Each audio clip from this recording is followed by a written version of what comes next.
So good morning, everybody. Welcome. I want to thank Mrs. Klein for all the arrangements and taking care of everything. Today's class is dedicated by Rabbi Yosef and Ayala Markov for Refuah Shlema, complete and speedy recovery for Freidel Basara and Aaron Halevi Ben Sarah. Wishing them many good, long, healthy years filled with nachas, joy, and fulfillment of all their heart's desires for good. Amen. Also dedicated by Dr. Yitzchak HaKoyen and Chani Kaplan, Mazel Tov for the wedding of Chaya Mushka and Menachem Mendel Lunger on the 10th of Sivan 5784. Mazel Tov and Abinyan Adayad, and thank you very, very much to my dear friends.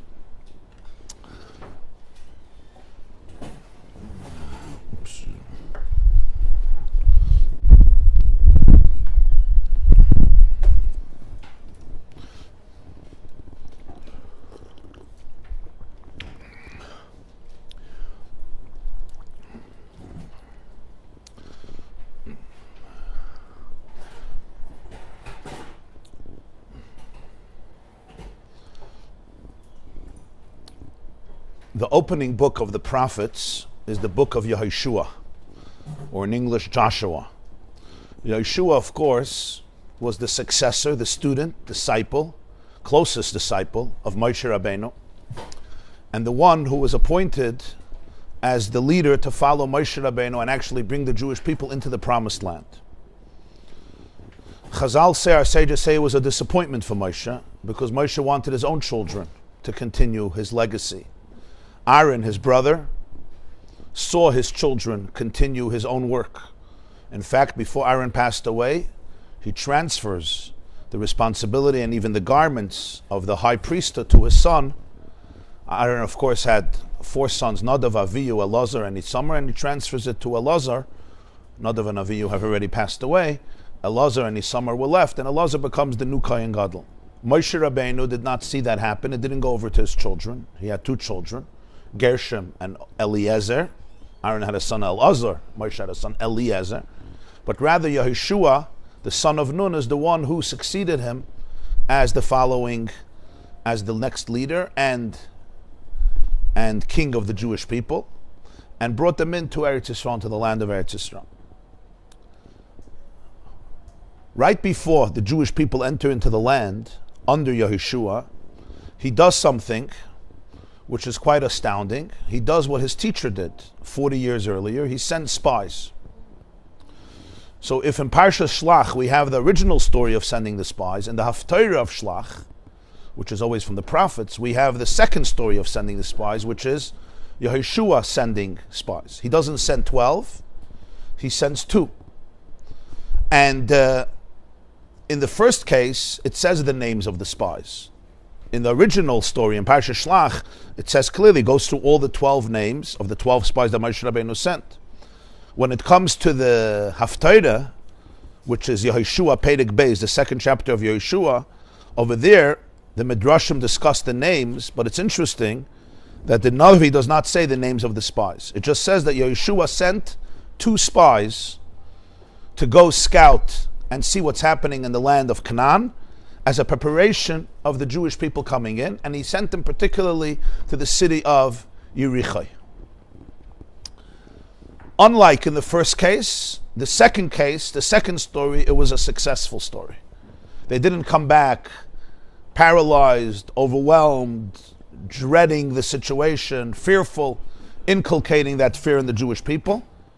They came back optimistic and happy and empowered, and they empowered the people with that. One figure, though, becomes extremely critical in that entire story of Yehoshua. And this is a woman who gets introduced to us in Yehoshua Perek Beis, and her name is Rahab. Just the name itself is an interesting name, because Rahab means expansive, like Harchava, right? Broad, great, as we will see Chazal discuss her name. Rahab, like from the word Harchava. So obviously names are very significant in the Tanakh.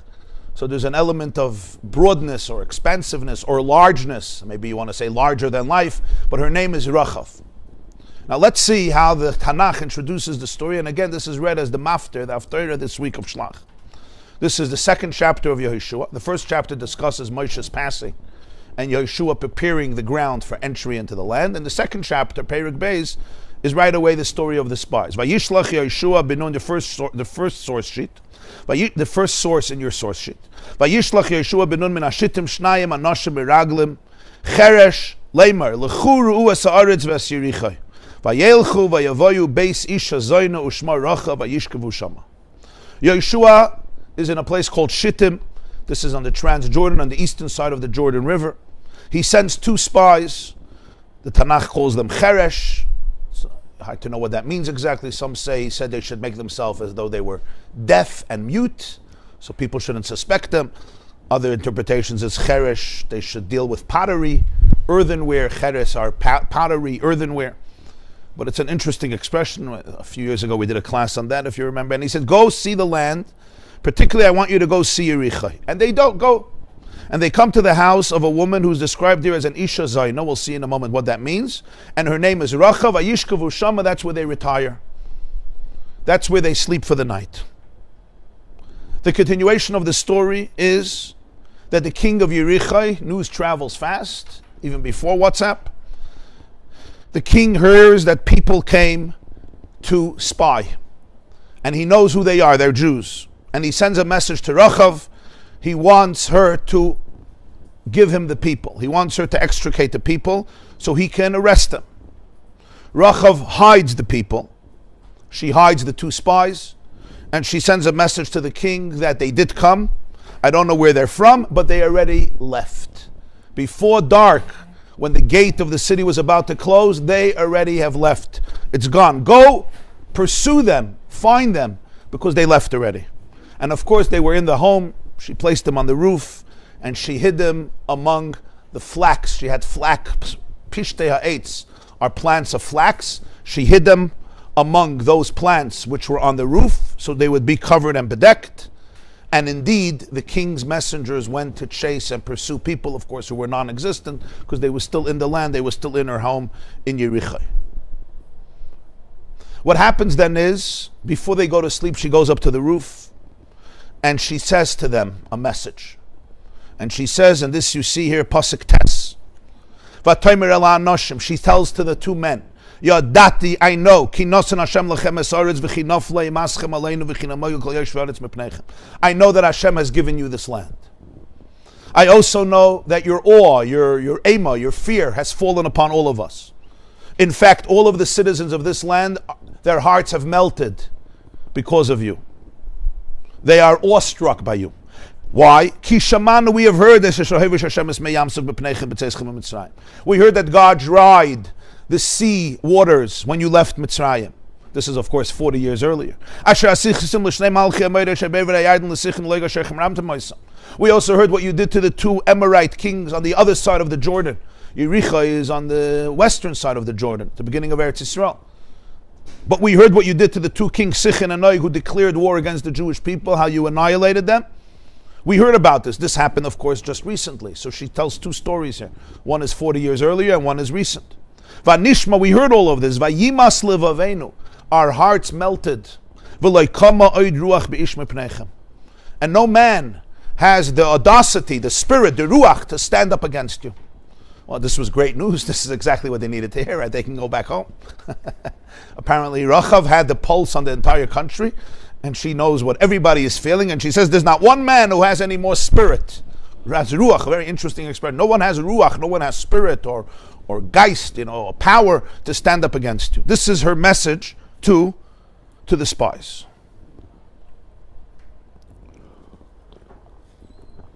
The continuation of the story is she asks them to swear that when the war breaks out, her family is spared. They make the oath, and then, because her home is Bekir HaChaima, her home is situated in the wall, the fortress that surrounds Yerichai, that is her home. So basically the window of her home is part of the wall of Yerichai, so she puts them out from the window, and with a rope, they glide down from the wall all the way outward from the city, and she says, go towards the mountain, hide 3 days until they will give up on searching for you everywhere, and then you can go home. And that's indeed what happens. They discuss the oath. They go down the window with the rope that she gave them, and they wait 3 days, they hide, and they come back to Yeshua ben Nun, who's on the other side of the Jordan, and they tell him the good news. God has given us the land, the inhabitants of the entire land of Eretz Canaan. Namoigu, they are awestruck. It's good news, we can go into the land. We can go back to Eretz Yisrael.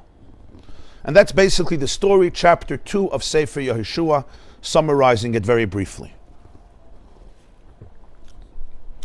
The first mention of the context in which they go to Rachav. Why do they go to Rachav? The Torah says they go to a house, Beis Isha Zayno Shmar Rachav. What does that mean? The word Zayna, many Mefarshim say, comes from the word Mazon, like Birchas HaMazon. She had a motel, the first Motel 6, or the first bed and breakfast. This was Rachav. So the word Zayna here would be from the word Tizuna, like people who give food, who nourish, who nurture. She was a nurturer.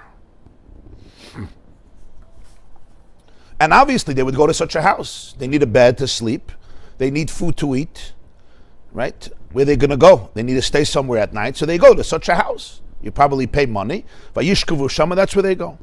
That's what the Targum Yonason says. The Targum Yonason says, he says in Aramaic, Va'alu lebeis itisa pundikisa. Pundak is a, how do you say it? An inn. In Poland they used to call it a krechma. It's an inn. So she was Isisa, a woman who was pundikisa. She had an inn. So they went to her inn. Rashi says, Moicheres mine mezainas. She was a woman who sells mezainas, which means she sells food. So they go there. The same is true of the Metzudas Tzion. So the basic commentators, Yonis and Rashi, Metzudas Tzion, all say this. However, the Radak, Rabbeinu David Kimchi, also one of the commentators on Tanakh, based on the Gemara and Midrashim, say that's not the literal interpretation. The literal interpretation, when it says the word Zayna, it usually represents someone who lives in a promiscuous way. That's why the word Zayna is used. In other words, there's something morally problematic here. Her behavior was not a moral behavior. So that's a different interpretation. Beis Isha Zayna means this is a woman who is a Zayna. She's promiscuous. That's how the Radak explains it, and as we'll see, this is based on what the Gemara says about Rachav and the Midrashim. Now, in what context does the Gemara say this? Something very interesting.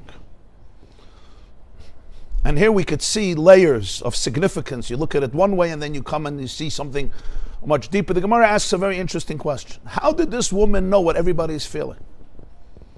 She could say, I'm scared. She could say, my baba is scared, my mother is scared, my brother, my father, my uncles. Fine, I get it. How does she know? She uses the words and she says, when she speaks to them, as you see in the first source sheet, she says that all the inhabitants of the land are awestruck. How do you know? You spoke to all the inhabitants. So you could say, she got the sense. Whatever means of communication they had at the time, before the newspapers and before the radio and before the internet, there was a sense of what people are feeling, especially if she owned an inn. If she owned an inn, what did she do all day? She welcomed people, guests and tourists, and people were coming in and coming out, and she fed them, and obviously she was successful. So she was a good schmoozer, and she had the gift of gab, and she was, she did her job well. But it's interesting that she doesn't just give a general description. She tells the two spies, like, Kama oid ruach beish mipnechem. There's not a man in this country who still has spirit against you. Interesting. What does this mean? This is what the Gemara knows. How does she know so well, and she says it with confidence? So our sages say something quite intense. Okay. And let's see, take a look in your second source sheet. I keep on making this mistake. Your second source in your source sheet. Zvachim Kuf Tezayin. This is the Talmud, the Gemara, Tractate Zvachim, page 116. Va'af Rachav Hazoyna Amra. Rachav Hazoyna also said, it's probably Shnei Meragli Yeshua, to the two spies of Yeshua, Ki shamanu es hashahovish Hashem es meyamsuf v'lo kama idruach beish ta'afilu akshuya nami lo yakshu. There is no stamina in the people here. Mino Yoda, how did she know? The Amar Mar, our master, said, in very, very intense words. Okay, I'm just reading exactly what it says. Ein lecha kol sar v'nagid shaloi ba Rachav halzayna. Basically, Rahab was so promiscuous, there was not a minister, there was not a ruler in Eretz Yisrael, there was no nugget, there was no mayor, there was no aristocrat, there was no man of wealth or means that she was not connected to, and not in a moral way. So when the Torah, the Tanakh calls that, uses that name for her, it's significant. It means this is a person who's, to put it mildly, or in one way, is well connected to everybody and everyone. There's nobody who she doesn't know. Amru, they said, Bas Yud Shanim Haisek Shiatzu Yisom Mitzrayim. She was 10 years old when the Jews left Egypt. Now it's 40 years later, so she's 50. V'zonsa kol mem shana shayisol b'midbar. She made a career, for 40 years she made a career of promiscuous connections and immorality. So after 40 years of such a career, she knows everything that's going on in Eretz Yisrael, and she could say nobody has any spirit. That's what Chazal say. Wow. So now when the Tanakh introduces and says they come to Beis Isha Zayna, it's not stam just to give us an address. Either it's to explain that there was a motel, an inn, or it's to explain how this woman knew so much, and it could be the two are not even contradictions. Could be the inn and the motel, was the cover-up, and maybe it was one way of making money one way, and there was something else going on. Unfortunately, it was an inn, and it was also a place of ill repute. So therefore, she knew the situation in Eretz Yisrael. Now we come to the next teaching of our sages. Megillah Tesvava Meralo, Tractate Megillah, page 15, the third source. Tanu Rabbana, the rabbis taught, Arba Noshim Yefyafiyos Hayu Ba'olam. Four of the most beautiful women in the world were Sarah, Avigail, Rachav, and Esther. Ooh, she's now making it into quite an interesting list. Rachav is inserted together with Sarah, together with Avigail, with Mary David HaMelech, and together with Esther, Hamalka, Queen Esther. Tainis Dafheya Midbeis. Amar Rabbi Yitzchak said, also fascinating, Kala Omer Rachav Miyad Nikri. Rachav had such an appeal that anyone who says the name Rachav, it has an immediate effect on the nature of their body. Amalei Reb Nachman, I don't know what you're talking about. I say the word Rachav and nothing happens. I'm talking about people who knew her. People who knew her, they did not forget this woman. What happens to her? In this case, in this story, she is the one who's featuring supreme, and she becomes the great ambassador of good news. You have a paradox here. This woman who was engaged, let's put it, not in the most holy and noble deeds for 40 years, suddenly is the one who becomes the source of the success story of the spies. It's almost like Rahab, where were you 40 years ago, to encourage the first spies? Oh, she was only 10 years old, she didn't have the news yet. Now she's 50 years old, she's seasoned, she knows what's happening. Chazal say she went through a transformation. Let's see the next source. Zvachim Kuf Tazayin Amid Beis. Achar Nun Shanan is Gaira. At 50 years old, she decided to convert to Judaism. Amra, she says to God, Yehei machuli b'schar chevel chaloin upishtim.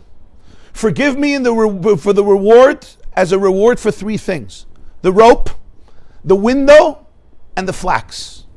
What does this mean? What is she talking about? So Rashi, take a look in Rashi. B'mechilta, the Medrash Mechilta Tanya Hachi, our sages teach.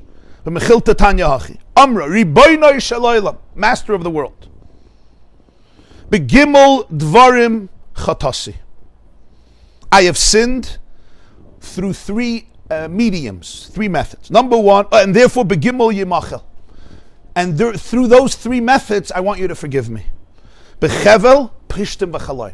A rope. Pishtim is flax, from which the fiber of flax becomes, of course, linen. V'chaloin is a window. What does this mean? Shahayu menafim oilin eila b'chavolim derech hachaloin, v'yordim v'gam tamnosam b'pishtei ha'etz. You see, this motel was a cover-up. This was a place of ill repute. This was a place of immorality. And as the Gemara says, there was not an aristocrat in Eretz Canaan who did not come visit. But they didn't want to destroy their families. They didn't want to have an ill reputation. So what had happened? So Rahab had a whole system. What was the system? The system is, first of all, she had a rope. So you don't have to go in through the front door. You're outside of the city, outside of the country, outside of Yericho, and you can climb up through the wall with her rope. She had this whole rope. And if somebody saw you, you said you're doing a rope course. Or you're doing exercise. It's very good exercise. Great cardio. And mountain climbing. So what do you want? She had a window. So you came in through the window. So nobody knew. Nobody saw you in the lobby. Nobody schmoozed with you in the couches. Nobody was with you in the coffee room or in the game room or in the gym. You went right with the rope up the wall, through the window, and you were wherever you had to be. And now, if you had it to be hidden, she had all these plishtim, all these pishton, all these elaborate plants of flax. And that's where she can hide you. You could stay there. You're covered. Nobody suspected to search. That was her system. So she had a rope, she had a window, and she had flax. And those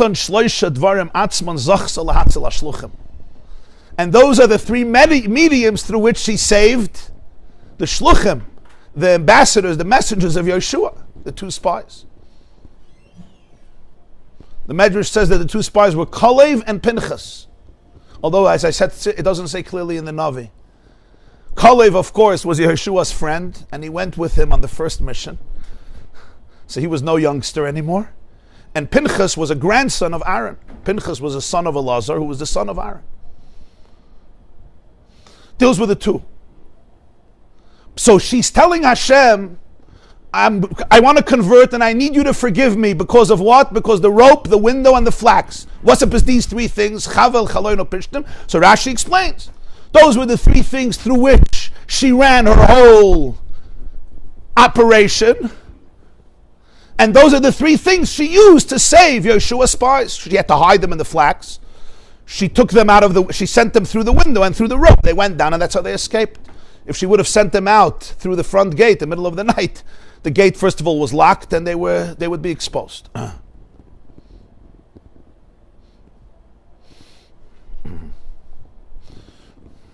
And here we have an obvious question. Why does Rahab focus on these three things? I mean, she wants God to forgive her for 40 years of immoral behavior. Okay, so that's what repentance is, that's what tshuva is, that's what remorse is, that's what accountability is, and that's what repair is. So she could talk about that. She somehow zooms into three things, which is part of the story, but that's not the story. She happened to use a rope, she happened to use a window, and she happened to use flax. And if instead of flax, she would have used another plant. And if instead of a rope or a window, she had some other way, let's say she had a tunnel through which they came in, it happens to be she used those three methods. Why do these three things reign supreme in the whole tshuva process? Like, I did sin with these three things, now I use these three things, forgive me.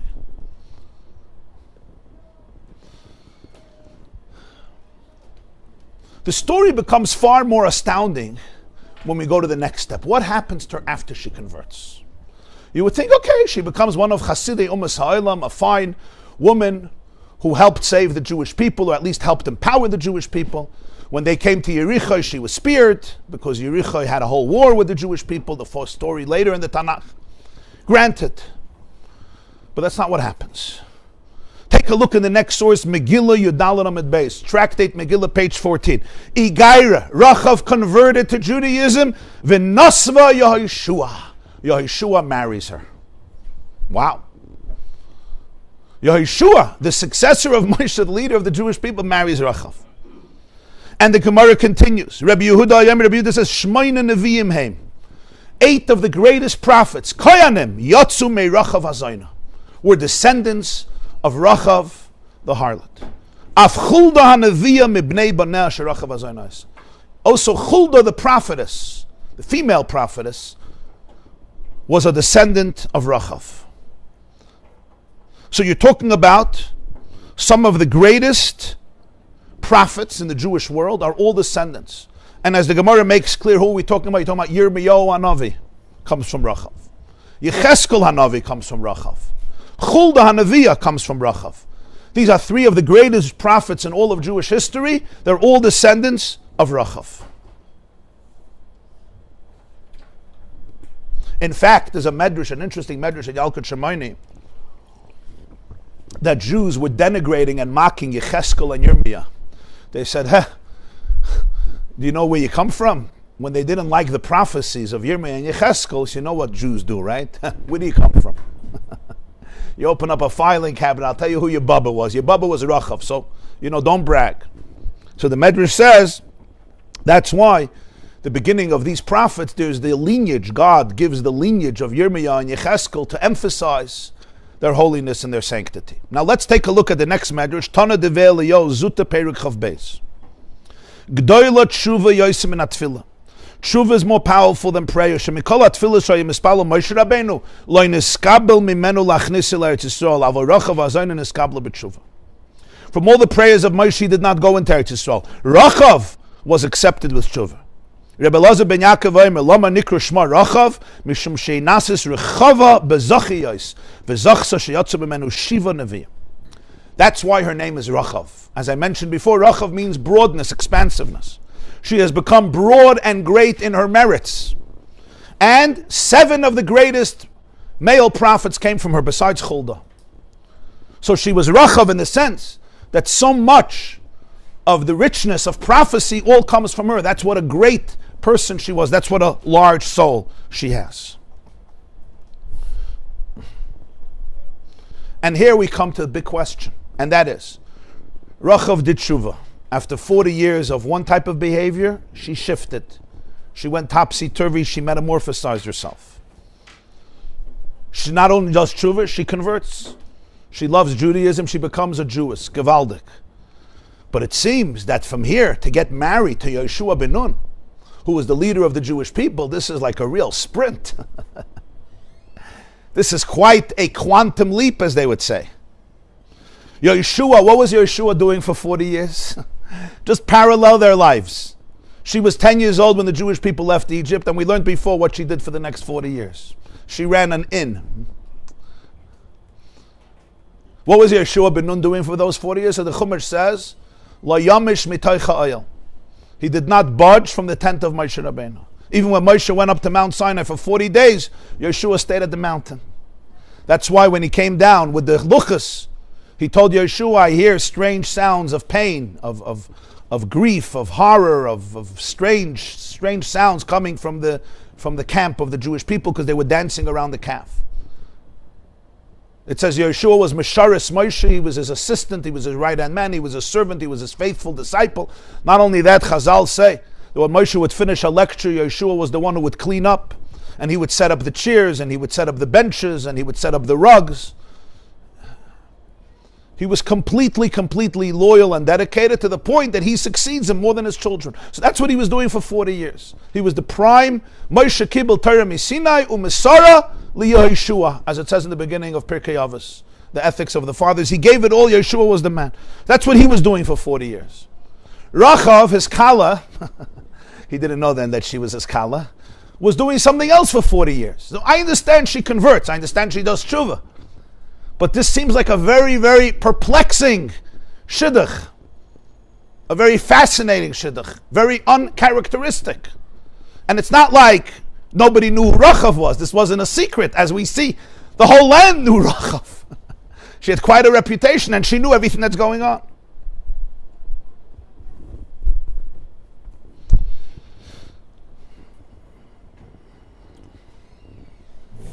So to understand this, to understand the secret of Rachav, and why she's the one who plays such an important feature in the conquest of the Jewish people in Eretz Yisrael, and she marries Yeshua, we could only understand that when we go back to that detail, which seems inconsequential, but there lay the secret to this.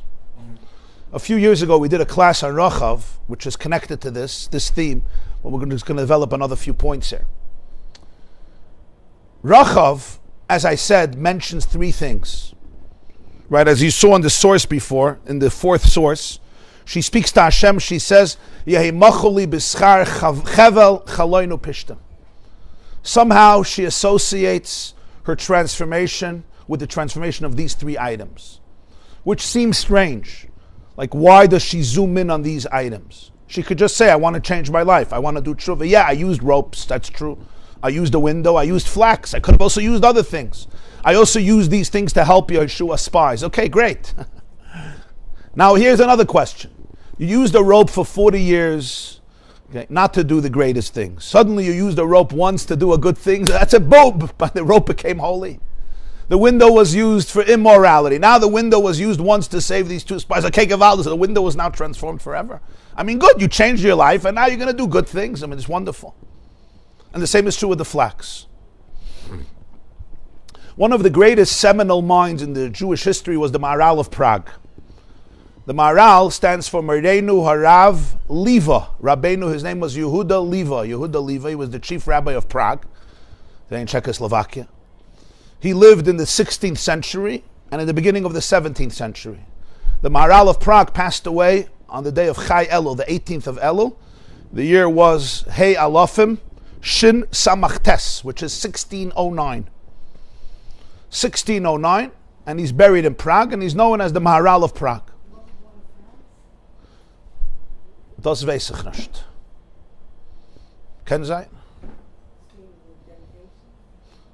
With the story with what?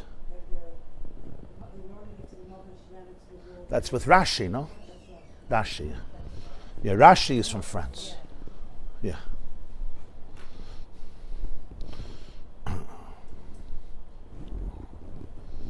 So the Maharal of Prague, he also wrote many, many works. Besides being a very well-known leader and a great advocate of the Jewish people and a great sage, he also wrote many, many svarim. One of them is called Chidushei Agadas Maharal, where he takes stories in Gemara or different midrashim in Gemara, and he shows the deeper interpretation.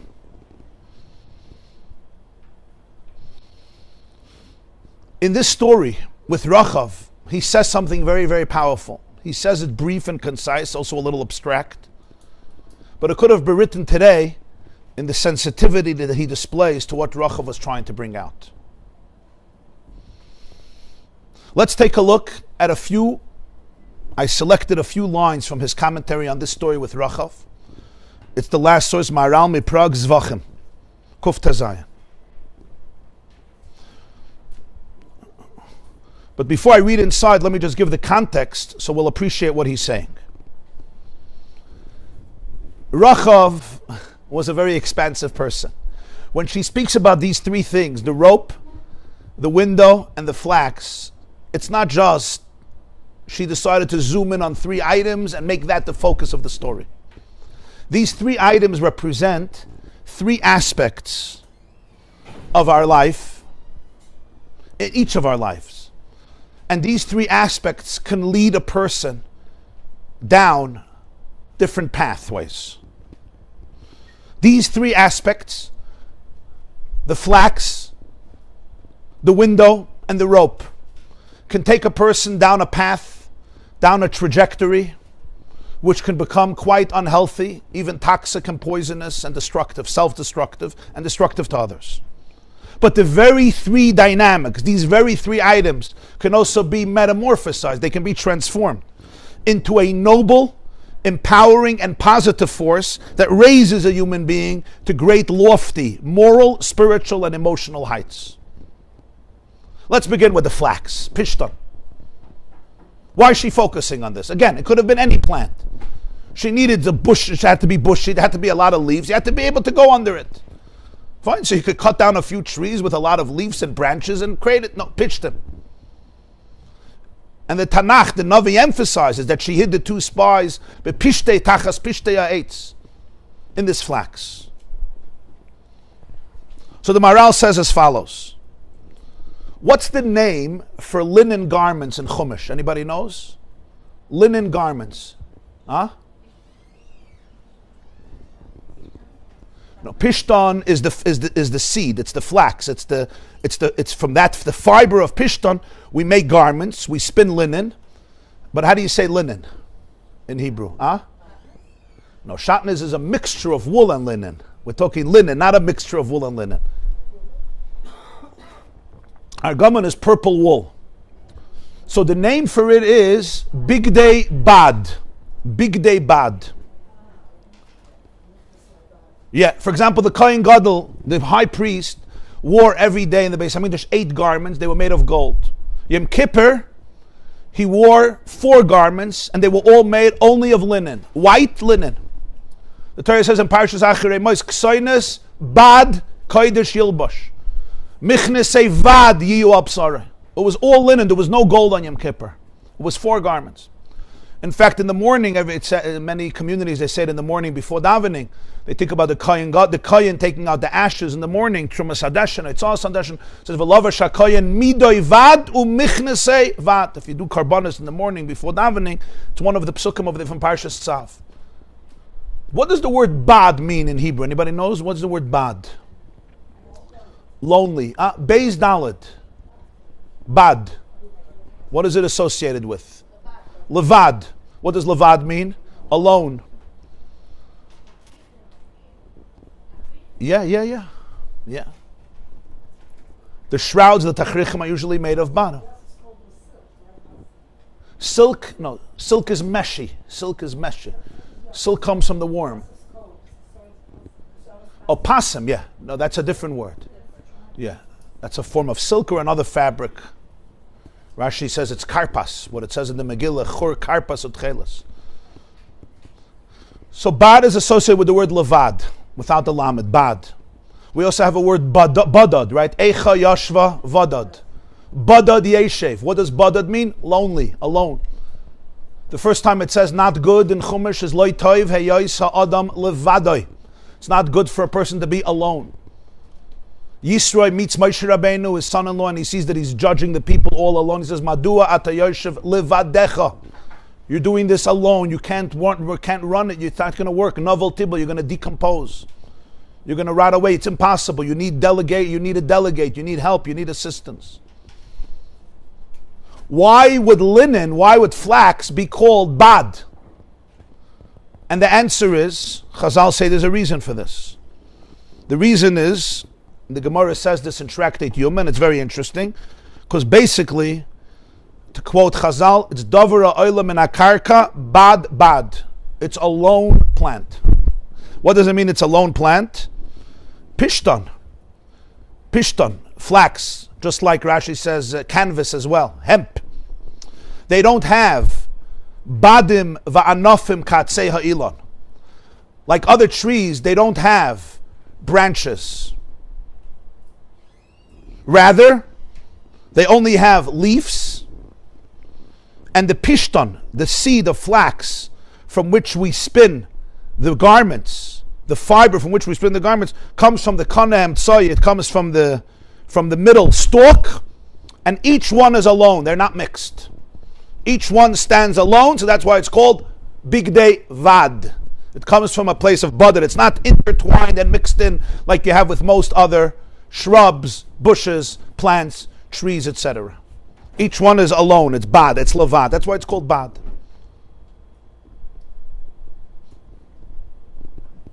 In that sense, pishton is like hemp.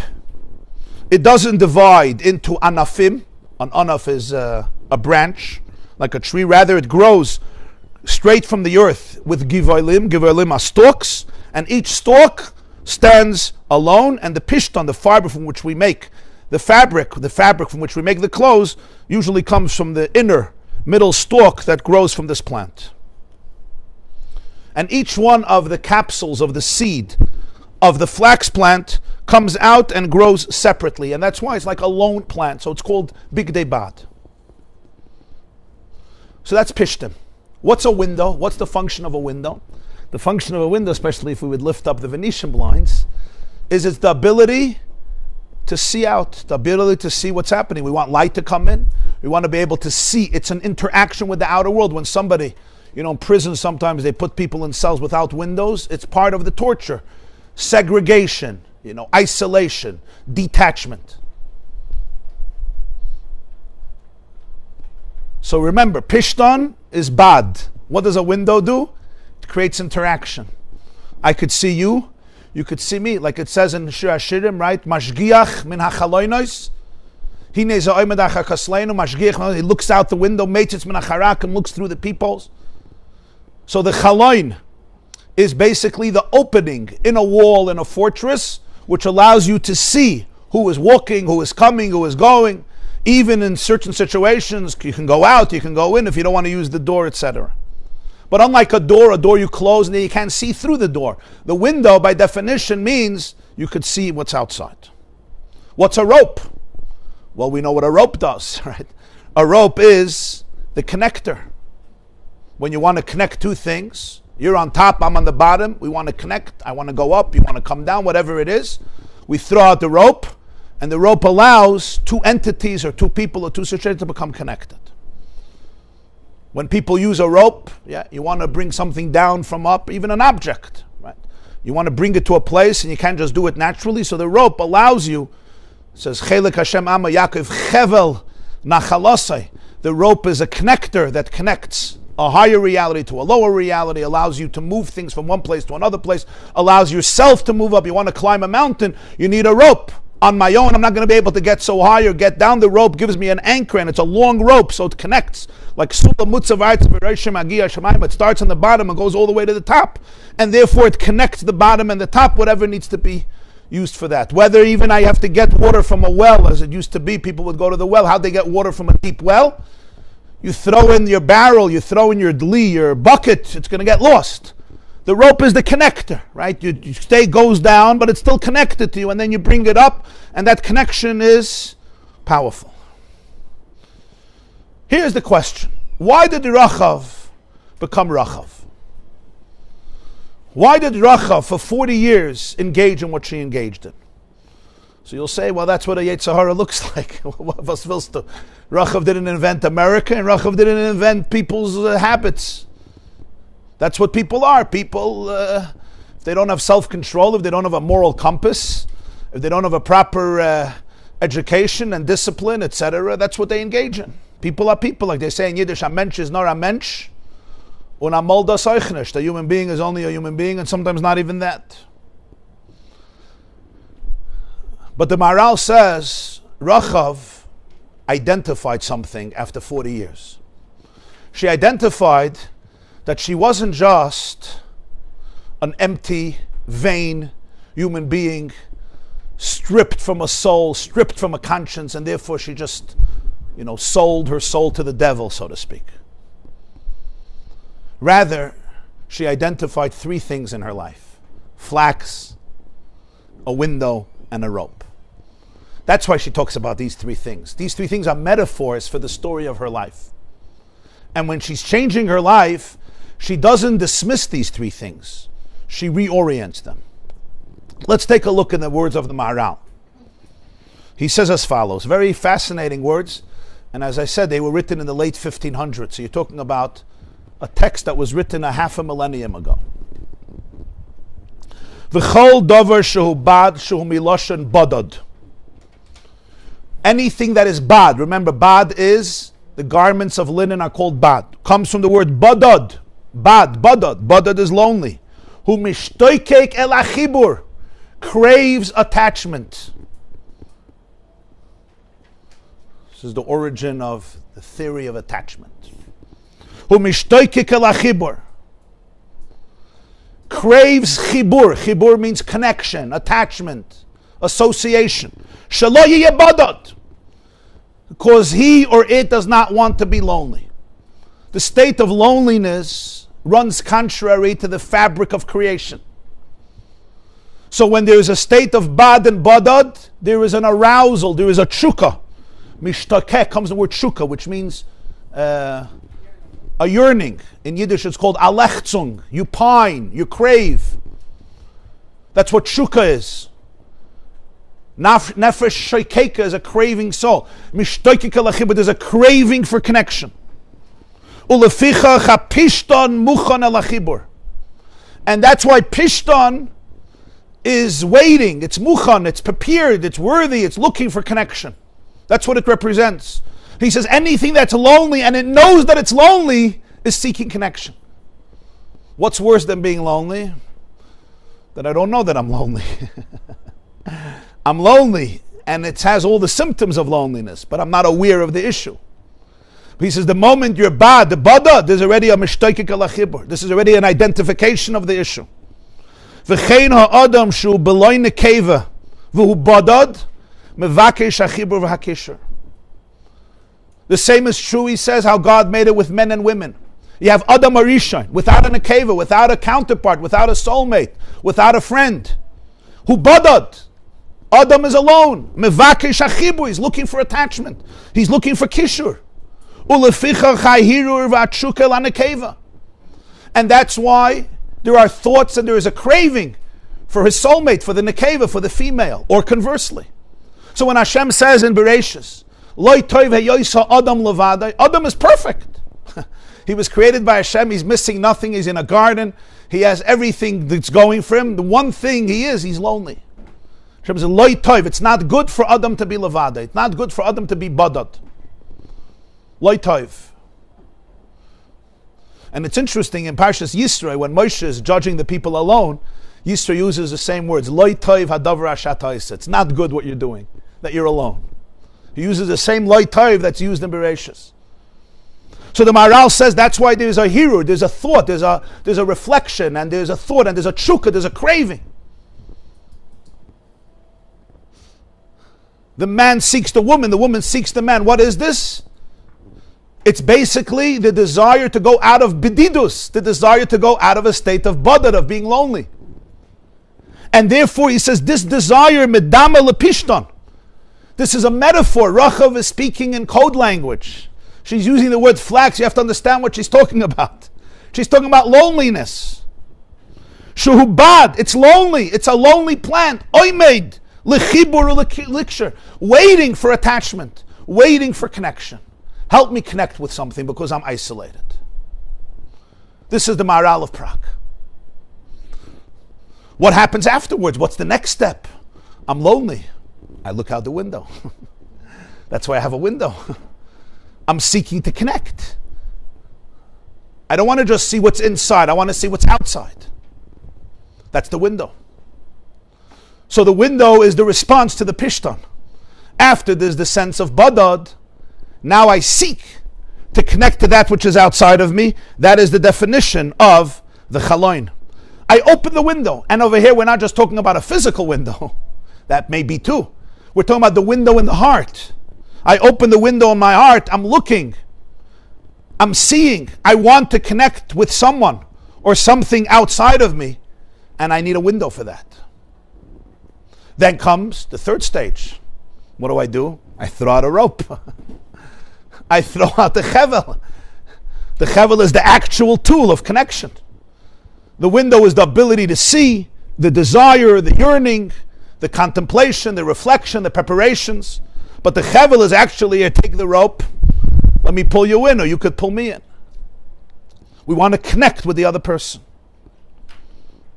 As the Maharal puts it, the Maharal says that the rope represents the actual connection itself. Not the preparation for the connection, but the actual connection itself. The Maharal puts it and he says, Kol chevel hu chibur, shnayim. Even the way a rope is made is by intertwining various strands and threads into the rope itself. That's how you make a strong and powerful rope. The rope itself comes from connection. And the stronger, the more connection, the more threads or strands are intertwined, the stronger and more dense and more powerful the rope is. And then the rope represents the ability to actually connect the two. So those are the activities that we engage in order to actually connect with another person. Now here is the big question. And maybe one of the great questions in life. What type of connection and attachment do I pursue in order to fill the void of loneliness? If loneliness is at the core of so much, and it's driving connection and relationships, what are the types of relationships, what are the types of attachments I seek in order to fill that void? What do I do with my loneliness? That's one of the biggest questions that Rahab is challenging us with. That's the question that she challenged herself with. What do I do with that inner sense of loneliness that causes so much pain or anxiety, or a deep sense of lack of contentment and fulfillment? And it's not because sometimes a person thinks, we criticize ourselves for it. But as we see, it goes back to the beginning of creation. The creator of the world felt that levadai was not a recipe for goodness. And it's interesting. I said this the other day at Kesher Nafshi, that the first thing that the Torah would say is not good, you would expect. What's not good? Adultery, idolatry, sin, and those are all not good things. But that's not the first thing that's not good. And you have to remember, till then, everything is good. After every day of creation, what does it say? Vayara lekim es kol asher asa v'hinei toiv. He saw what he made. And then Friday, toiv ma'od. Everything is good. Good. Sunday is good. Tuesday is good. Tuesday, there's a double good from Monday. Wednesday, Thursday, Friday. Else is good. Shabbos is certainly good. And then we want to know, is there anything not good? So God says, yeah, levadai. That's the first thing that's not good. And the reason is because when there's a lack of attachment, it runs contrary to the fabric of creation. Our chemistry is such that we were not made to be alone. Now you could look at it from as evolutionary biologists and psychologists like to describe it in terms of survival. Our ancestors, if they were foraging in groups, they had a greater chance for survival. If you ask elephants what happens when they separate and the family is not together, it creates crazy, tremendous risks of annihilation. That's what most mammals understand. You ever see how the birds migrate? Always with a cohesive group. And I don't know if you realize, they're not just making sounds and flying together. There's a pattern of how they balance the climate and the air and the wind in order to make it successful. So first of all, from a practical level, a group gives us more input, more power, more strategy, working together. What many people can do, one person can do alone. Also emotionally and psychologically, there's a different level of connection and cohesion and confidence. And most importantly, in the face of adversity, that family dynamic, those connections, those ropes of connections, those knots, is what allows for survival. So many people will say, yeah, we're the same way, we had to survive. And that's perhaps very true, but there's also something much deeper than that. And that is, the reason why attachment is so critical to us is because that's who we are. We are essentially attached. We are essentially connected. Connection is not a superimposed reality. In other words, Lo toiv heyosa adam levada. You know why? Because levada runs contrary to Adam. No one is levada. If we all come from oneness, Hashem echad, achdus apshura, everything and everybody originates in that oneness. So attachment is the DNA of existence. All existence is a derivative of a singular consciousness of infinity that is echad, that is singular and one. So when I extricate myself from that and I protect myself and I say, I'm going to be a lone creature, I don't need anybody in the world. I may feel that I have to do it because it's a dangerous world and maybe I've been hurt. So my brain's coping mechanism is disconnection, detachment, emotional disassociation, because then nobody can hurt me. If I go into a closet and I build a wall around me and no windows, nobody sees me, I don't see anybody else, and I'm safe. And many, many people do that. And when somebody tries to get close to them and arouses their emotions, that person becomes the enemy. Which explains why sometimes in a marriage, you'll have a boy or a girl, their coping mechanism was emotional disassociation. And they did it very, very well. And because he has a good head, he did very well in yeshiva. And nobody knew in yeshiva that he's emotionally disconnected, because that's not usually a tool that's so necessary in all the yeshivas. We have here a yeshiva in the back. So maybe in your yeshiva it's different.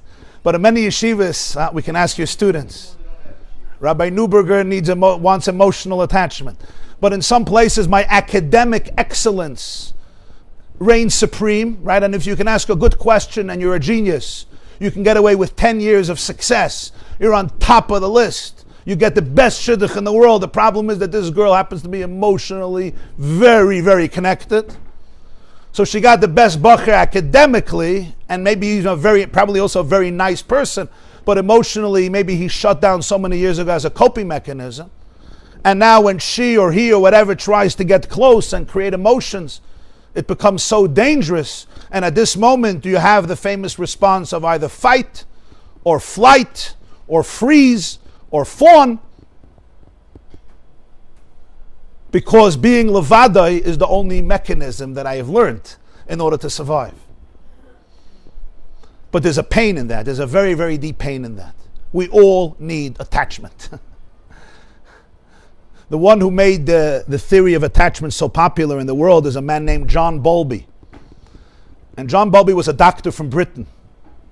And until he was done with his work, if a mother or father wanted to stay with a child in the hospital, they were not allowed. You had to go home, and that was seen actually as a way of helping children mature and grow up and become people. And generally, too much affection, they felt, creates dependence and creates weak boys and weak girls and weak human beings. There's a certain element of detachment that's necessary in order to make a man, especially a man. You want to be masculine, become a little detached. Don't be a baby. Cry baby is not what we do. We're not cry babies. We're people. We take responsibility. We have resilience. Instead, we turned our trauma into philosophy. Like a father once told me, in my house, we don't hug, we don't kiss. We have mayach shalat al alev. We're intellectuals. He took Nebuch, Holocaust trauma. They couldn't feel because of crazy pain, which nobody can ever judge. And it becomes a shitta in religion. It becomes a shitta in religion. Once it becomes a shitta, you can't heal because this is philosophy. But there's a loneliness over there. And that's what the Maharal is teaching us, that we have to be able to open ourselves up to at what point did I have to close my heart and shut the window and get rid of all the ropes. And maybe it was the best thing I did with the tools I had at that age. It was the only thing I can do in order to survive. So one has to have a lot of empathy for that. But here's the deal. It's not like we don't seek attachment. We seek attachment, but through other ways.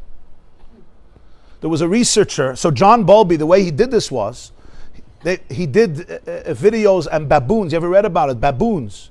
And he showed how baboons who had touch, who had attachment, survived. Other baboons, baby baboons, they had food. They had all the water they needed. Physically, they had all their needs met, and they died because they didn't have emotional attachment. This is true about baboons. And slowly, he got through people that loy toiv yois adam levada. I mean, he wasn't using that pasuk. I'm saying that when it says loy toiv yois adam levada, it's serious. And he is to thank the fact that parents could stay with children. I think it changed in 1963, somewhere in the 60s. They could stay with children at night. And it's really the other way around. The more healthy attachment there is, the more independence there could be. If I can give a very simple, but not such a superficial example. If mommy or tati is in the kitchen making a salad. I know some tatis do it, so I'm saying also tatis. So if you're thinking, my husband never makes a salad, if you know what a salad looks like, I'm trying to convince him to eat it, never mind make it. But there's a diversity in the crowd, so, we try to include everybody with attachment.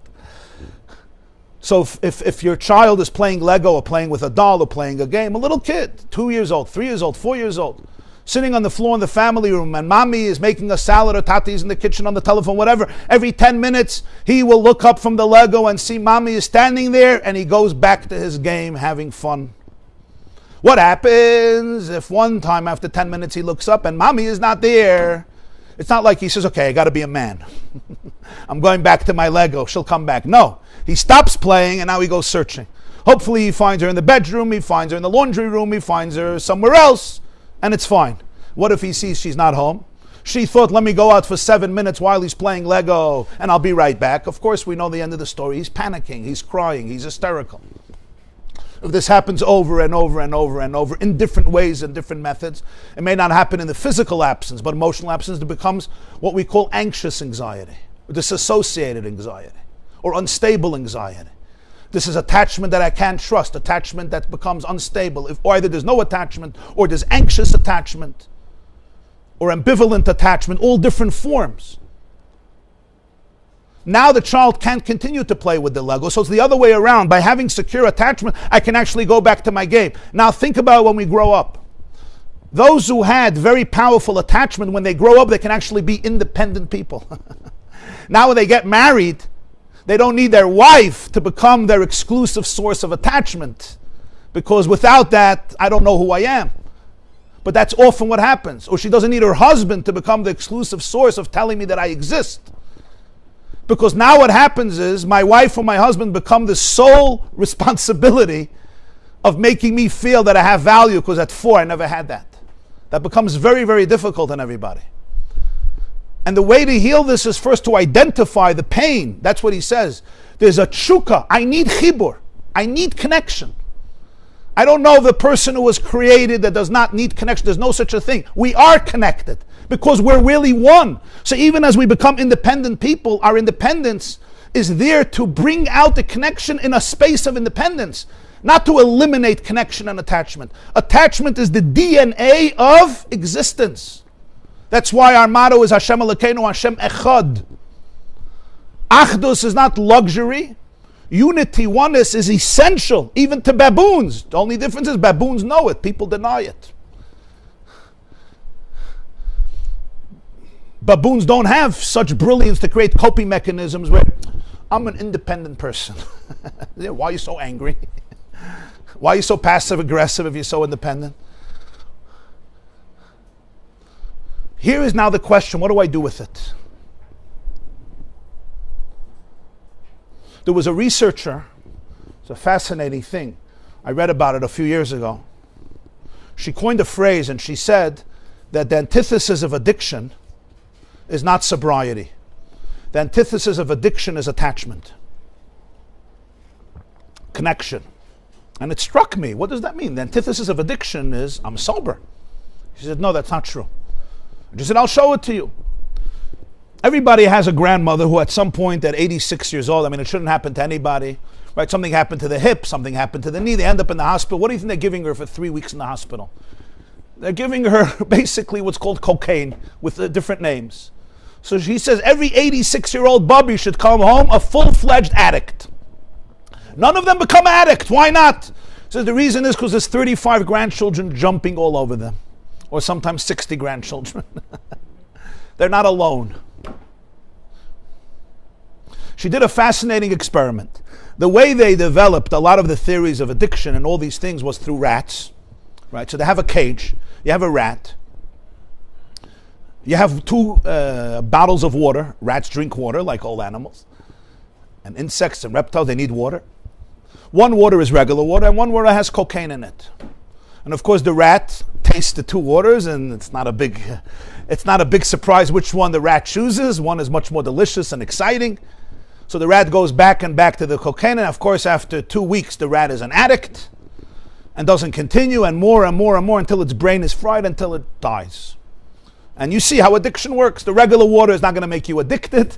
The cocaine or these other substances will attract your brain back and back and back and back to the point you're completely destroyed. This researcher said, wait, the theory seems impeccable and flawless, but you know what's missing from this theory? And I guess it took a woman's intuition to understand this. Because whatever.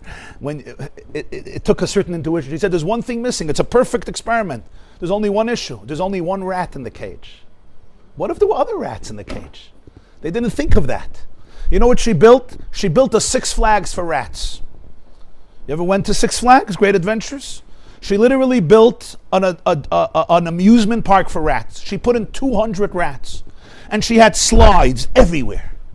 Slides with mikvahs, with pools, with tires, with cheese. Of course, cheese is, the highlight. Chocolate. It was a mechaya. And of course, she had 100 males, 100 females. So there was shidduchim happening with chuppahs, with weddings, with caterers, with sushi, with flowers, with wine, with Viennese tables, with music, with Masada Kedushans. It was a moededik. She had 200 rats there in Gan Eden. Every entertainment that rats like to entertain themselves, like many. She put it there. And then she put the water that's regular and the water with cocaine. And something interesting happened. The rats tasted the regular water. They tested the water with cocaine. And nobody became addicted. You know why? They had a life. They had attachment. This is rats. There were 200. They didn't realize this in the first experiment. You see, addiction. Not so simple. There was nobody there. Here there were 200 people. And of course, she made sure to have, bachurim v'gam bachuros. There were chasanim and there were kalas. She made sure to do that. So the rats, every night, they had another wedding. More attachment, more attachment, more attachment, more attachment, on every level. Physical, emotional, whatever that means in the world of rats. Then she did something else. She took a rat who was lonely in a cage, who became an addict to cocaine, and she wanted to see if it could recover. And she took that rat and put it into this cage. And I believe after 10 days, it was back to regular. Interesting. So that's when she said the antithesis of addiction is not sobriety. The real antithesis of addiction is attachment. Or as an addict in recovery once told me something very profound. He said, Rabbi, why people think addiction is our problem? He said, that's not the case. Addiction is our solution. We have a problem, and addiction is the solution for the problem. It's very easy to call addiction the problem, because then you know what the problem is. But when you call addiction the solution, it's much more challenging, because now we have to find out what the problem is. Addiction is the solution for our problem. It's just a fake solution. It's a destructive solution, but it's a solution. In the words of the Maharal, it's coming from Pishton. I'm alone. I need a relationship. I need connection. Now, if I don't have it, I'll create fake connection. So this one is addicted to their phone. This one is addicted to their tablet. This one is addicted to things that are promiscuous. And Rahab made a career, 40 years, of being involved in fake relationships.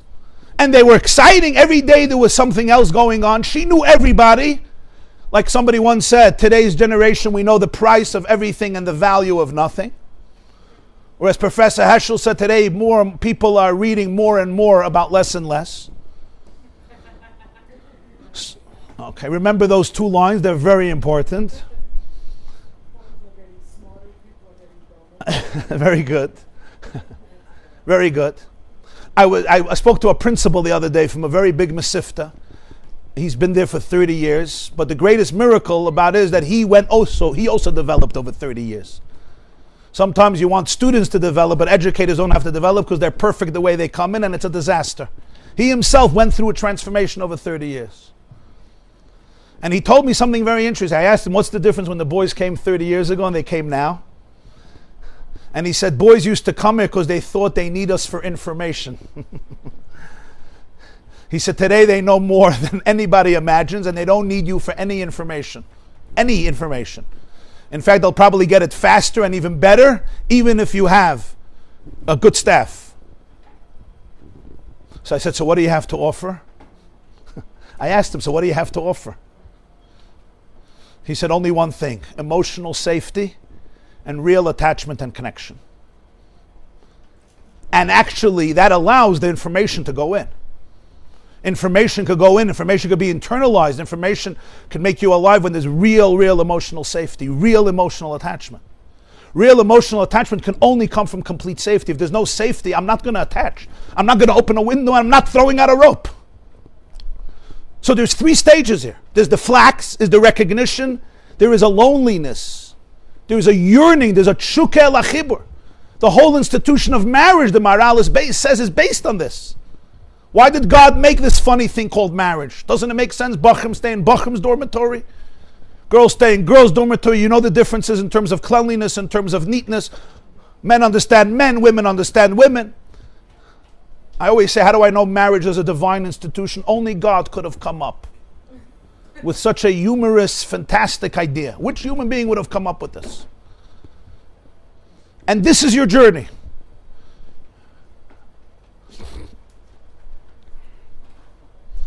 You know, people expect that their marriages are supposed to be cruise control through serenity and tranquility. So there's maybe 3 couples like that on the universe, and I'm still searching for them. I had one classmate. He told me, that when he went, He went on his dates. He says when he saw the girl coming out of the house, he already knew he's marrying her. And he said after 10 minutes it was confirmed. He just went on a second date so his parents don't think he's crazy. Okay, so you have such gewaldige meises. But generally speaking, in every marriage, to make it work, it's really negotiating the depth of loneliness and attachment and the interplay between them. In other words, for marriage to work, there has to be a sense of trust and attachment. But for that to really function, I have to know about my loneliness, which the attachment is going to heal. And knowing about your loneliness is knowing about the part in which I don't feel safe. And that always becomes something very, very vulnerable. Will the other person be able to contain that? So, people are afraid of marriages that have conflict in them. But the truth is, conflict is not what undermines marriage. Conflict is essential for marriage. If there's no conflict in a marriage, either you're both angels, which may be, or you're both detached, which may be, or the relationship is somewhat superficial, so we only talk about things that we agree on. What creates real attachment is that we can bring attachment into a place of loneliness. The only way we can bring attachment to a place of loneliness is if we identify where I'm alone, where you're alone, and now we could see if our individual identities can create space for the other in their loneliness. That's what creates real attachment. Does anybody understand what I'm saying? In simple words, it means, a chassan came to me and he said, it's amazing. She finishes all my sentences and I finish all her sentences. I didn't want to say anything. I just thought, come back in 20 years. I didn't say it. I was very nice. But why am I saying this to you? When someone's marriage is based on the fact that we never disagree, there's a big problem. What happens when we do disagree? And if somebody's marriage is based on the fact that everything is mamish identical, what about those places that are not identical? When a person feels they can't share that which will generate conflict, because it's something happening inside of me. It's my own pain, my own insecurity, my own trauma. If I can't share that part remains completely lonely. So the pishton remains bad. It's in the power of embracing our identity of loneliness that we can create real attachment. And this is where Rachav is broadness, Rachav expansiveness. So now understand. If Rachav had a big soul, so she needed attachment, not less, she needed it more. She had a big personality. She was a big neshama. So you understand how much connection she had? So the Gemara says there was not one aristocrat, there was not one Sar in Eretz Yisrael that didn't come visit her. She needed so much because she has such a deep soul, so she went crazy to the other extreme. It's like what I spoke Shavuos about Arpa, the same thing with Arpa, similar. Because of her rachvos, because of her greatness.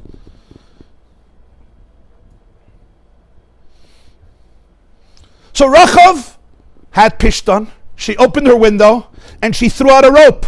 She found fast, easy, instantly gratifying ways to create connection and make her feel good every single day. And every single day she changed the menu so she doesn't get bored. And that's what people do. People do it constantly. People do it in relationships. People do it in different ways. I'm not going to elaborate now. Everybody could use their own imagination or experience. But these are ways. I could even do it through binging. Some of us marry food. We get married to food. Some people get married to carbs. Some people get married to cheesecake. Some people get married to phones. Some people have all these types of whatever it is. Everyone with their coping mechanisms. I open a window, I throw out a rope, and I need to feel good. Some people search their whole life for validation. Give me attention, give me validation. Some people even become celebrities because of this. They check every day how many subscribers, how many likes. It's very, very important for them. And the need is incessant. It's like a bottomless pit because there's deep emptiness inside. This is the emptiness of Pishtan. These are connections that don't demand loyalty, they don't demand internal work, they don't demand internal awareness, they don't demand long-term vision, but they give me a sense that I have value and I matter and I'm significant. And sometimes people will sell their integrity and their souls and their body just to be able to have this feeling, and it becomes very, very tragic, especially when there's a complete lack of awareness. Sometimes we make a mistake and we look at these cravings and all we can say is they're destructive, but very often they're hiding a very deep innocence, a very deep spiritual yearning.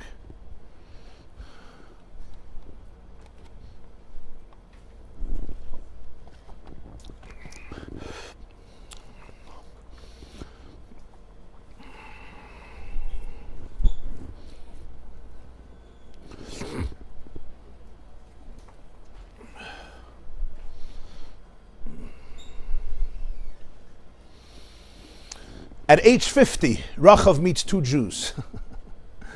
Two people who were worked out people. Kalev and Pinchas. And they allow her for the first time to look in the mirror and not to run away another night. They're the ones who allow her to see herself for the first time.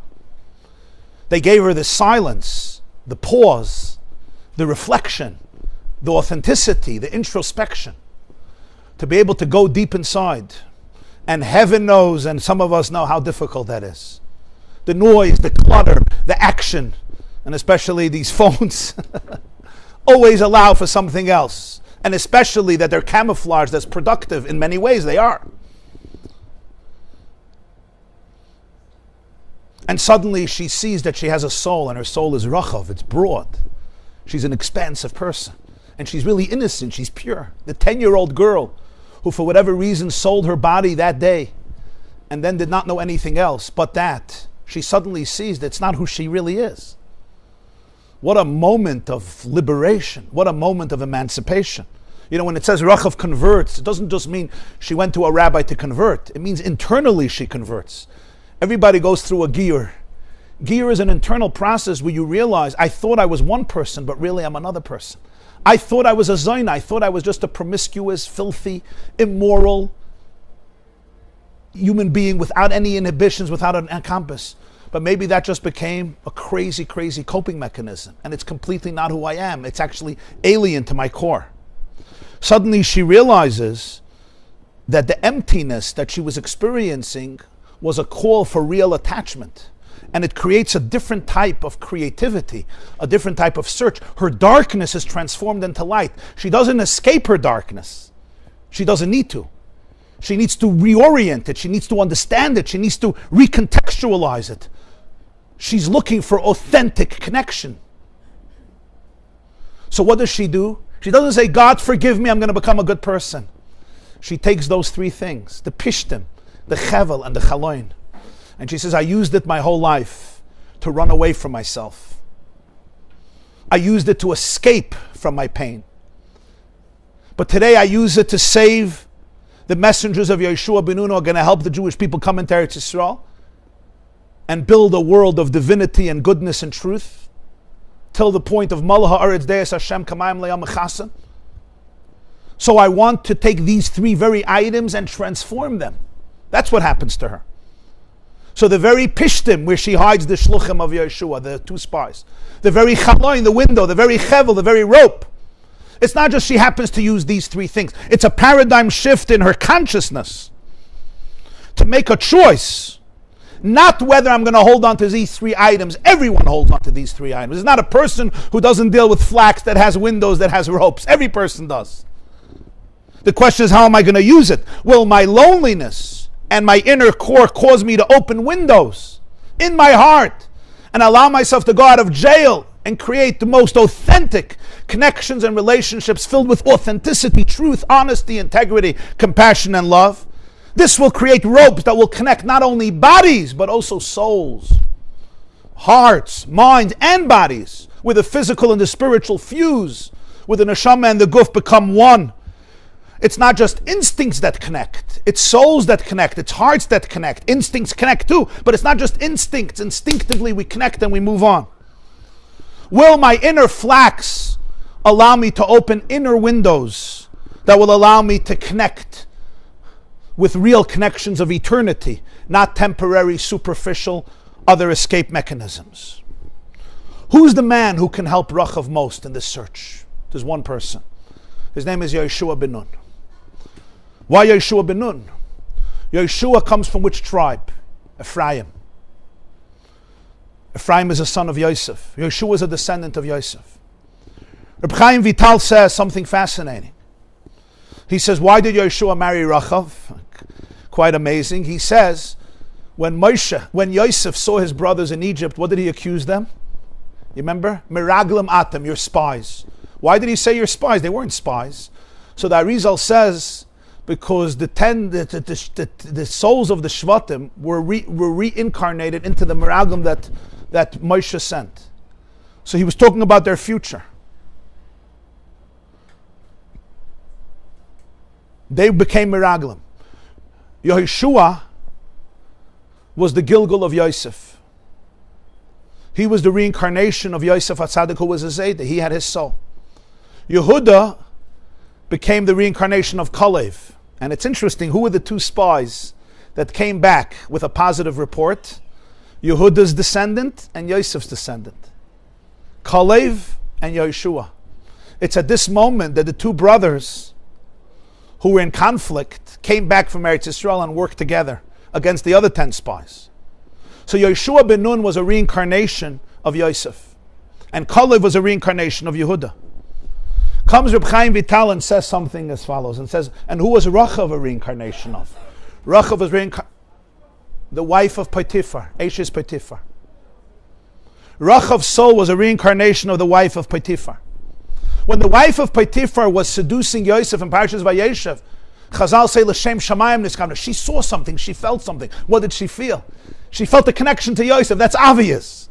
Yosef felt a connection to her. Chazal say, Rashi brings it, that Yosef actually surrendered at some point. And then he saw the image of Yaakov, his father, and he ran away. This wasn't just physical, there was also something very spiritual here. Because the wife of Potiphar would be reincarnated into Rahab. Yosef would be reincarnated into Yehoshua. But at that point, it was not ripe. At that point, it would have been premature and would have been completely destructive. They weren't ready. Their souls were not ripe. You could you marry a 6-year-old to a 6-year-old. You have to be developed. You have to be right. If not, it creates disaster. It creates destruction. If you're not a person and you're getting married and you want the other person to turn you into a mensch, it's going to be a disaster. I have to be my own person, and then I could really connect to another person. We help each other grow, for sure, and we help each other heal. But we can't put the responsibility of healing on the other person. You make me feel that I have value, because then it's a bottomless pit. And if my wife doesn't compliment me 99 times a day, it's over. You have to learn to compliment yourself. Go heal yourself. Of course, we should always help each other and try to help each other. But ultimately, our greatest source of real comfort comes from internal connection. And if I didn't have it as a child, and I really look for other coping mechanisms, I have to heal and find that atzmius. And that's today's generation, so many people. Like I always quote, David HaMelech, Avi v'imi azavuni v'Hashem yasfeini. You have to find a relationship with your infinite self. And that relationship is always there. And then my relationships with others can be more rich and more authentic and more real, and it could expand the healing. Nice. How is it a connection if it's with yourself? Excellent. Excellent. And the answer is the first connection. The reason it's not good for Adam to be levada is because Adam alone is not who Adam really is. But it's not because Adam is valueless. It's because since Adam is infinite and part of infinity, so Adam wants to connect with the other because we're all part of infinity. So the connection is not because I'm weak. The connection is because I'm connected.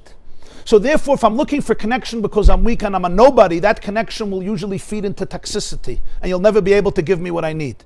But if the connection is coming because I'm rooted in infinity, I'm rooted in all the richness in the world, and now I want to connect because part of the self is to be connected. Just like Hashem is one, it includes everything and everybody. In relationships, we find our ultimate soul, but it's coming from a place of strength and resilience. So then the connection is so much more empowered. Did I answer your question? It's a little abstract, huh? I'll explain to you. It's a good question. You're saying, how could you be connected to yourself? The ability to really be connected, think about the child, okay? When the child feels connected to mommy, and tati. So the child has a very healthy identity. Yeah. Now he goes back to play his Lego with confidence. Why? Because it's a secure attachment. Now this child grows up with secure attachment. They know who they are. They have inner value. They like themselves. They accept themselves. They really love themselves in a very good way. Right. Now they can be in a real relationship with another person and create space for another person instead of the other person triggering them so many times because it's arousing all their own insecurities and trauma. They can actually create space for the other person, respect the person, and then enjoy the other person. So the more I'm connected to myself, meaning the more I really appreciate my own inner core and value, and I can give that to myself. Now usually it happens when a child has very good attachment, but sometimes we have to work on that later in life, very often. Then we can have much more profounder relationships. But if I'm a wounded soul, right? Okay, let's say I'm giving a class now, right? I'm going to finish this class. Okay, now imagine my feeling is deep down that I'm a wounded, valueless soul. What am I going to need from everybody in this class, you think? Compliments. So if somebody could come to me, thank you. A standing ovation, or you come to me and say, wow, you changed my life. This was the best class I ever heard in my life. Until next week, thank you. I'm done. I don't need a therapist today. It's going to feel very, very good. But how long you think that feeling is going to last for? Yeah, maybe 10 seconds. And then I need the next person, and then the next person, and the next. And if somebody says, it was pretty boring today. And you really have to learn how to be short. Like, you say the same thing 1,000 times. We know about attachment. Now I'm in the dumps. You know? I'm not saying you shouldn't give me compliments. That's not my point. My point is, if compliments make you and criticism breaks you, it's a very horrible way to live. If my value is so vulnerable and is dependent, you like me, you don't like me, I got a good text, I got a bad text, the person is so flimsy, it's so frail. I need to find an inner foundation. I said yesterday in the Shia to the men, I said, if you really love yourself, then 1,000 people could criticize you and you're fine. If you hate yourself, 1 billion people could compliment you and you're miserable. It's true.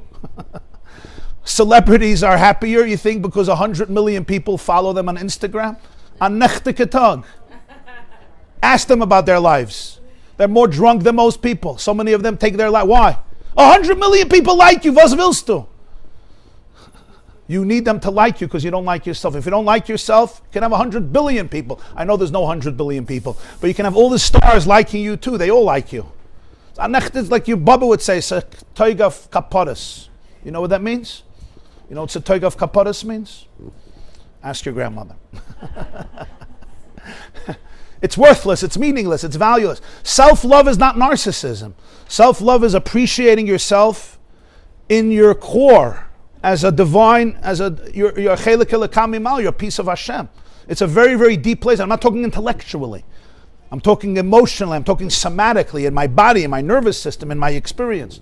You understand what I'm saying? That's the attachment I'm talking about.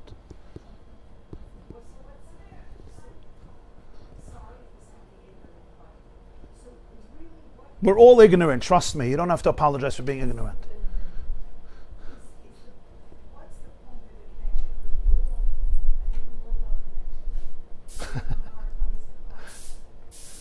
Yeah.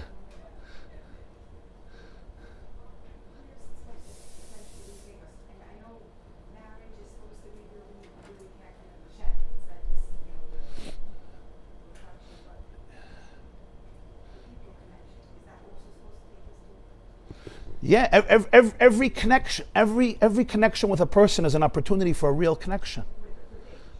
Yeah. That's where all connection is connection with God. There's no connection that's not connection with Hashem. Just like there's no self-love that's not love of Hashem. V'ahavtas Hashem elekecha, what does it really mean? Does it love some creature living in the heaven invisibly? Real self-love is love of the real self. What's the real self? It's divine consciousness. Love of self and love of Hashem are not two separate things. People think love of self is like a tray for word, like you love yourself over everybody else, and now I'm abusive and I'm selfish and I'm self-centered. It's only me. It's the contrary. Real self-love means you love your infinity. Infinity does not, you manipulate other people. Always. Yeah, yeah. Somebody once asked the Balatanya, the Alter Rebbe, which is a greater mitzvah? The mitzvah to love Hashem or the mitzvah of Ahavta l'reacha kamoicha, to love another person? Like he was like trying to do this competition. Like if you could do this, like which one is a greater mitzvah? So he said, Avos Yisrael is the uptight from Avos Hashem. The meaning of loving Hashem is loving another Jew. And he said, Oyev masha ov oyev, you love what your beloved one loves. Somebody comes to me and says, Rabbi Wari, I love you, I hate your kids. Do me a favor, go find another friend. I hate you, I'm not talking to your kids. Thank you for the love, you know? So somebody comes to Shul, V'ahavta Hashem Elokecha. And then I meet another Jew. I can't stand you, I can't look at you. God says, Tumirat Tova, don't tell me you love me and you hate my children.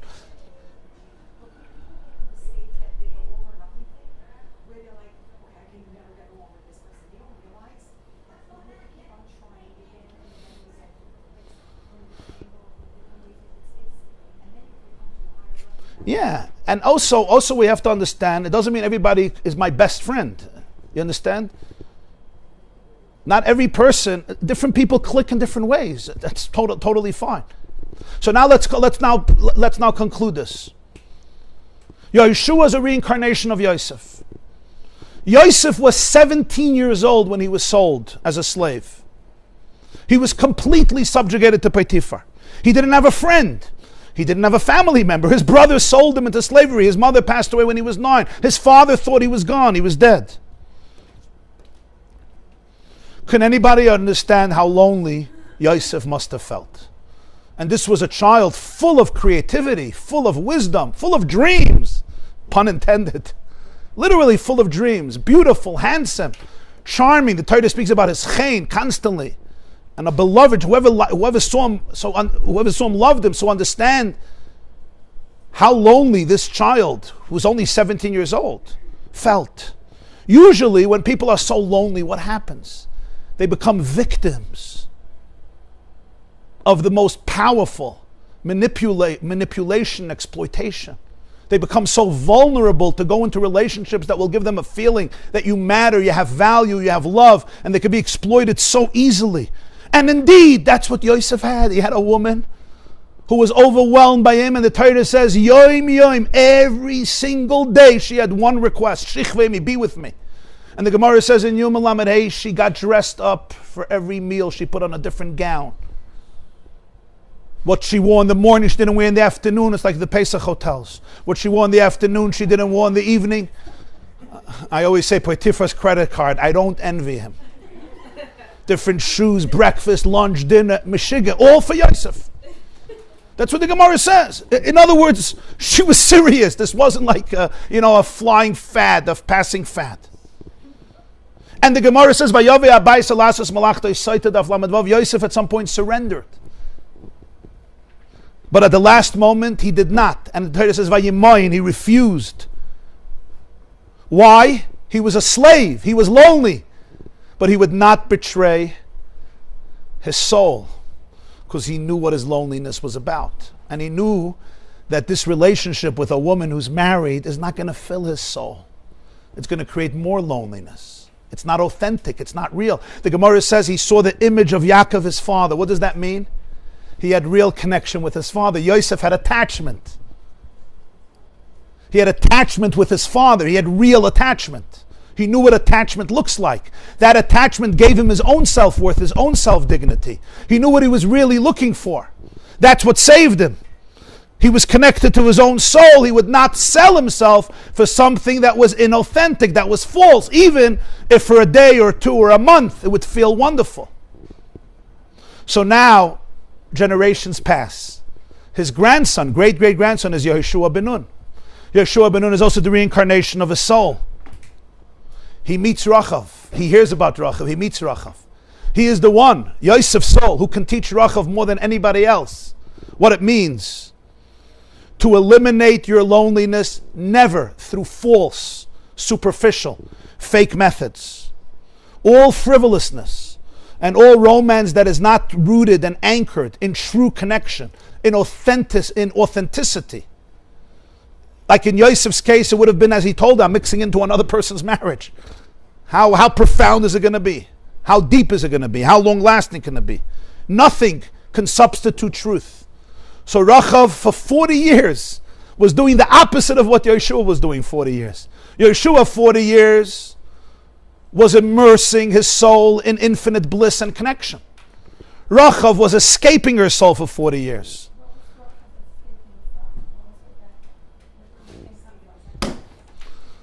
I never met her mother. I never met Rahab's mother, so I can't tell you. And I never met her father. But you can imagine at 10 years old, she already had to sell her body. So she started very, very early. And she had a big soul. She was Rahab. She had a big neshama. When you have a big neshama, it's worse. Because you're deeper. You're more sensitive. You're more spiritual. You need more connection, not less. And you know what? Small things don't satisfy you. You need a deep, deep relationship. So there's more anxiety. If there's more anxiety, you need more to numb the pain. That's what happens. I don't know that it's a choice. I never met a deep person who said, I'm choosing to be superficial.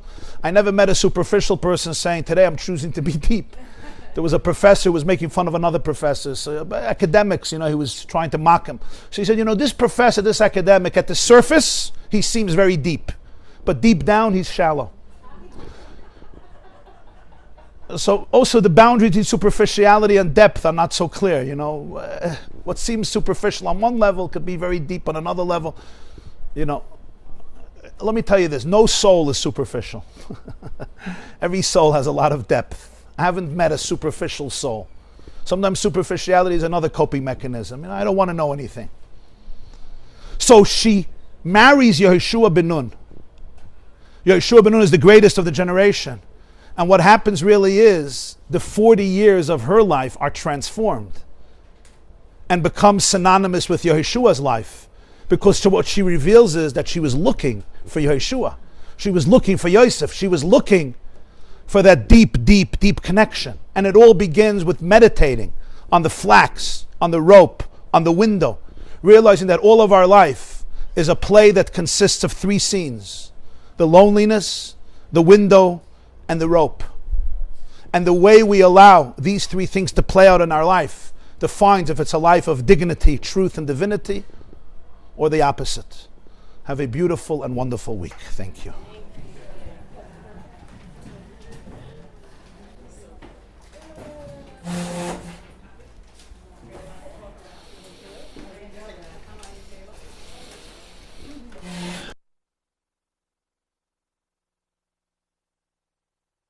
Uh-huh.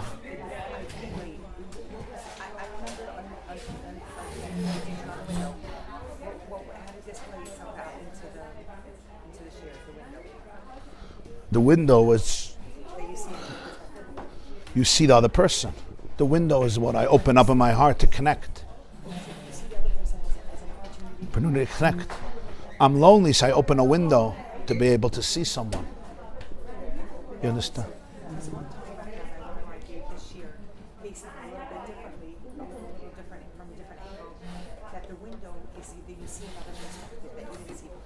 Yeah. So this is something else, a little different angle? Yeah, but it's also connected. It's also connected. Yeah. Yeah. Thank you. It's parsha Shlach, yeah. Yeah, the Haftarah, yeah. The Haftarah is the story with Rahab. Yeah.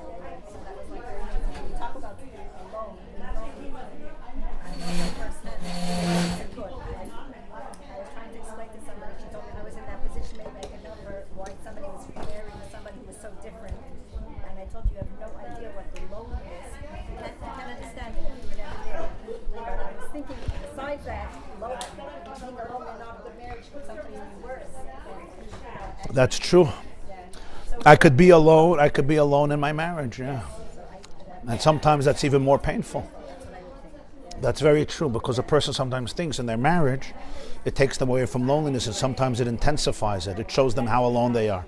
It's one of the most painful things, because they're in a relationship, but it's not happening. Yeah. Yeah, we all do. Yeah, we all. Yeah. Thank you for coming. Gewaldig. You send my regards, yeah? Yeah.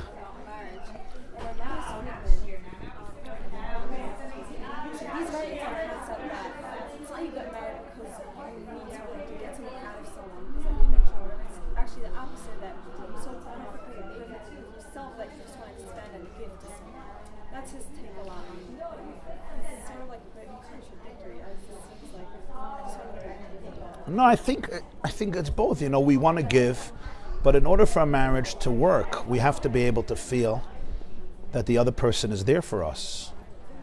It's not an unconditional relationship where, you know, it's very much, it's not like parents and children. It's very much a husband and a wife need to feel the other person is there.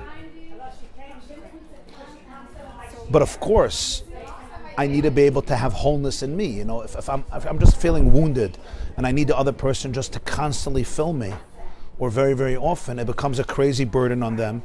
And sometimes they have their moments, you know, and sometimes it keeps them very lonely. So we all have those parts, and the more we could communicate about them openly, the better it is. But ultimately, I think we each have to be able to find nurture within ourselves, because then our relationships become much more powerful.